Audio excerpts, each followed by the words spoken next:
Hello everyone, welcome to another blog. কেমন আছো তোমরা সবাই কমেন্টে বলবা। আর আমিও আছি মোটামুটি। আর আজকে তোমাদের সাথে আমি শেয়ার করবো আমার আর আমার স্বামীর ছোটো একটা গল্প। আমি যখনই ওকে বলি আমাকে কোথাও ঘুরতে নিয়ে যাও, আমি ঘুরতে যাবো, তখনই ও কী করে, হয় ক্যাম্পের ভেতর আর না হয় মার্কেটে নিয়ে ঘুরে চলে আসে। আমি আজকে জেদ ধরলাম যে না, আমি মার্কেটের বাইরে আর ক্যাম্পের বাইরে থেকে আমি কোথাও যাবো। তখন ও কী করলো, এখানে নিয়ে গেলো। আর এখানে গিয়ে আমি সত্যি অনেকটা অবাক হয়ে গেলাম।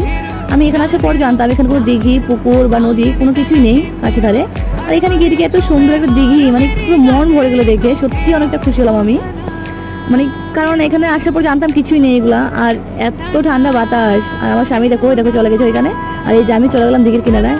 এত সুন্দর ভিউ আসছিল ওইখানে, মানে কি বলবো। আর আমার মাম্মাম তোর বাবার সাথে ভালোই সময় কাটালো, মানে খুবই ভালো লাগলো এখানে গিয়ে। আমার স্বামী তো আমাকে আর আমার মেয়েকে খুশি করে দিল। এই যে বন্ধুকে বলে আমাকে ভুলেই যায় আমি যে আছি কিনা। আর এই যে দেখো কি সুন্দর একটা দৃশ্য আমার ক্যামেরা ধরা পড়ে গেল, খুব ভালো লাগলো এখানে গিয়ে। যাই হোক, ভাবলাম তোমাদের সাথে শেয়ার করি। চলো দেখা হবে নেক্সট ভিডিওতে। ভালো থেকো তোমরা সবাই, টাটা, বাই বাই।